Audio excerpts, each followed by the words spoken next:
এ হচ্ছে আমাদের লাবণীয়াপুর নতুন আইটেম কাঁকড়া। আমি চাইবো আপনি একটু খাবেন। আমি কিন্তু কোনো আজকে প্রাইজ দিতে পারবো না, ওদিনকে আমার লস হয়ে গেছিল, বুঝছেন? জি হ্যাঁ।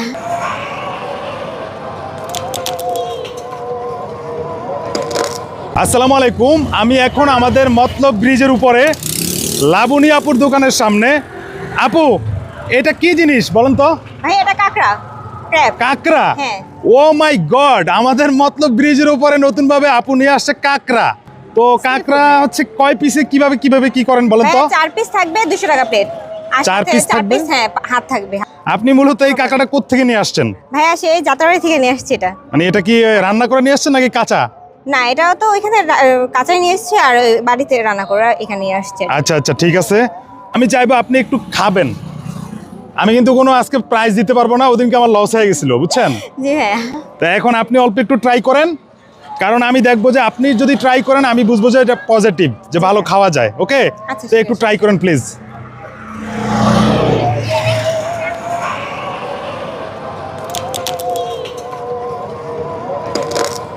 কেমন স্বাদ, কেমন বলেন তো? ভাই আমার রান্নাতে ভালো করবই। আচ্ছা, আপনি খান? তা আমি একটু ট্রাই করি অনেকদিন পর।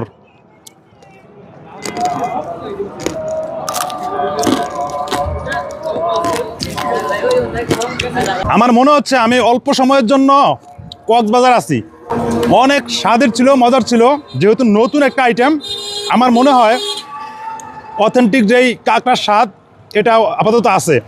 আর সবথেকে মজার ব্যাপার হচ্ছে ওনার এখানে একদম গরম গরম গ্যাসের চুলা, এবং এখানে হচ্ছে গিয়ে আরেকটা আইটেম আছে, আরেকটা আইটেম হচ্ছে খোলা জালি পিঠা। খোলা জালি পিঠা।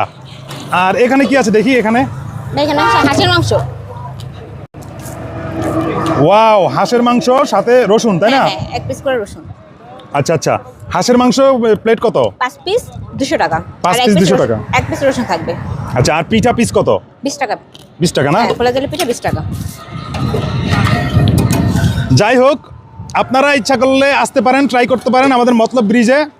আর মূলত কেউ কোনো খারাপ কমেন্ট করবেন না। আসলে বিষয় হচ্ছে যে এই যে নারীরা যেসব জিনিস করছে, যে কেক, পিঠা, কাঁকড়া বা যতগুলো আইটেম আছে, এই আইটেমগুলো কিন্তু আমরা এই মতলবে এই রোলার সাইডে কিন্তু খেতে পারবো না যদি ওনারা ব্যবস্থা না করতেন।